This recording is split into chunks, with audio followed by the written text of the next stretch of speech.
Feeling too warm? Like to have those cold fingers of fear crawl up and down your spine? Then come with us to the tomb and hear the grave digger's tale. So you want to hear a story, eh? One of the terrifying tales from my case book of evil? Would you like to hear about ghouls or vampires? Or maybe about the swamp men who...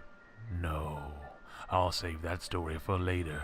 Now I'll tell you a quiet story about the absent-minded professor. There was always a full enrollment in Professor Andrew Beamish's course at the State College. He was a good teacher with a keen sense of humor. His lectures were never boring, and students who applied themselves could always be sure of a good grade. The electron has an affinity for the proton, an attraction, you might say, that girls have for boys. The male students all liked the professor's jokes, but the girls were attracted for different reasons. They weren't interested in his course, but in him. Isn't he just thrilling? His voice just makes me shake inside when I hear it. He's the only real man on the campus. So much more masculine than these boys. Only one girl seemed to be immune to the professor's charms, Janice Lloyd. These girls make me sick, the way they swoon over Professor Beamish. It's so unfair. He's a wonderful teacher. That's more important than being handsome. And perhaps Janice wasn't as immune as she liked to believe. She found herself breathing a little faster whenever he came near. Keep your eye on the galvanometer, and you won't have any trouble. Thank you, Professor. I understand now. Absorbed in the experiment, Professor Beamish steps back. Have you checked these terminals? Oh, Professor, your arm! Watch out! Janice held his arm an instant longer than was necessary, an instant they both seemed to enjoy. Thank you, Miss Lloyd. It's a bad habit of mine. I'm rather absent-minded, forever getting into things without knowing it. You've ripped your sleeve. A second more and it would have got your arm. I hate to admit it, but I'm beginning to see why the other girls are so wild about him. He's so mature. Even a little absent-minded, he makes the male students look like children. Later. Good evening, Miss Lloyd. I see we're both going in the same direction. I hope you don't mind if I walk along with you. Of course not, Professor. I think it would be wonderful. Janice could scarcely believe it. The college professor who taught 100 beautiful girls every day seemed interested in her. I've admired your laboratory work very much. You show a grasp of physics principles beyond the average student. The credit belongs to you, Professor. You teach science as if it were fun. Their quiet walk was horribly interrupted. A mad dog. It sprang at them. Oh no! Help! Help! Stand back. I'll take care of it. He's got your arm! It's all right, Janice. I'll take care of him. He won't get near you. Janice saw that the professor was a man of action as well as a man of letters. He carefully reached for the beast's throat. Slowly, deliberately, almost absent-mindedly, the professor sinks his fingers into the mad dog's throat. His jaw clamped, he ignores the animal's terrible bite. In just a minute, it will be all over. The dog's grip relaxed, but the professor's never did. It might be better if you didn't look. This isn't very nice to watch. A moment later, it was over. Janice collapsed against the professor's chest.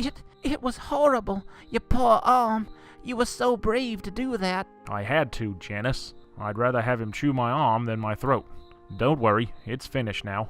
I'll get this arm attended to and we'll see if we can forget this entire business. Janice waited, worried, while the doctor attended to the arm. Professor how is the arm? The arm is fine, and my name is Andrew. If we're going out to dinner, I can't have you calling me absent-minded professor all night. This was the beginning of a whirlwind campus courtship that had the whole college buzzing. Janice and the professor spent all their free time together. Hi, Andy. Have you been waiting long? Never too long for you. What do you say to a walk by the river? They were no longer student and teacher. They were now man and woman. The moon was full and the night air was warm. Janice. My Janice. I don't know why you should be in love with an old man, but since you are, have you ever considered getting married? Old man, indeed. Let's not hear another word of that. And why were you so long about asking? Of course I'll marry you. A month later, they were married. The entire faculty came to the wedding to celebrate and to gossip. Disgusting. That's what it is. She's just a child. I'd hate to tell you how old he is. I remember the year he came here. It was... Hush, Emery. Some things are better off not said. Dean Leach, she should know about absent-minded Professor Beamish.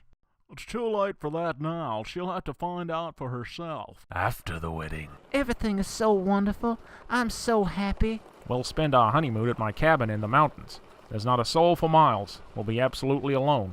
the wedding, the honeymoon, now the mountain cabin. It was all so wonderful. It seemed like a dream to Janice. Oh, Andy, it's beautiful. Everything seems too good to be true. It's true enough, darling. Now let me just grab these bags. How easily a dream can turn into a nightmare. A strong gust of wind. Andy, the door's blowing shut. Look out, your hand! What? Oh, the door. How absent-minded of me to leave my fingers in the door. Oh, please, let me see. I want to help. You may be bleeding badly. I don't think so. You see, there's something I haven't told you. I had a laboratory accident with that hand years ago. A transformer blew up. Oh. A very bad accident. I had to have the hand amputated. I designed an electronically controlled mechanical hand to take its place. I was ashamed to tell you. Didn't think you could love a one-handed man.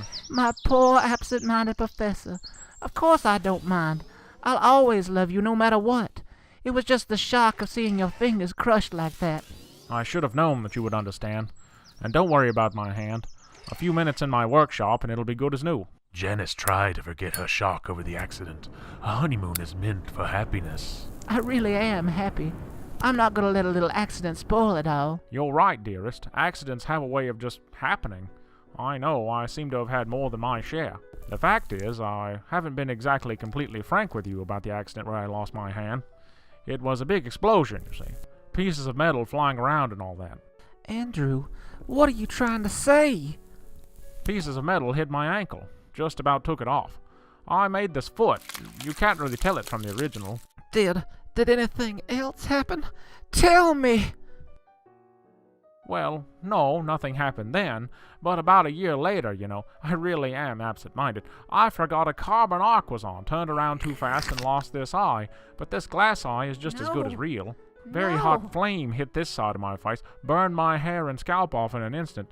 This ear is quite a good job, don't you think?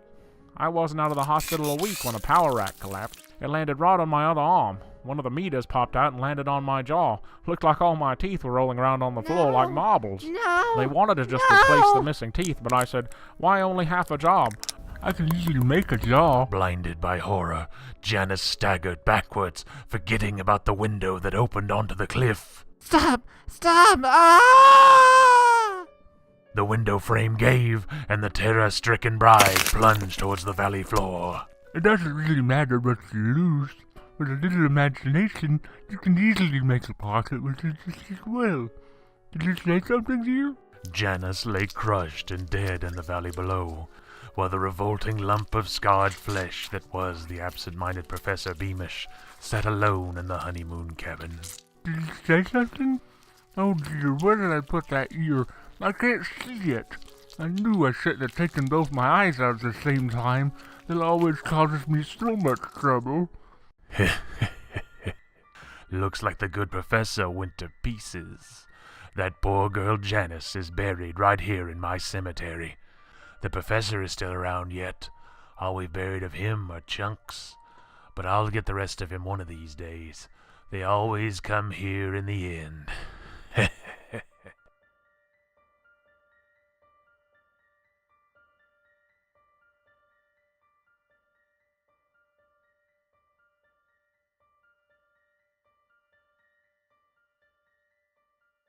Follow me. On Twitter at FunnyBookVideo. Be sure to like, comment, and subscribe. Hit that bell for notifications of future video releases. We hope you've enjoyed this Funny Book Adventures production. Stay tuned for more.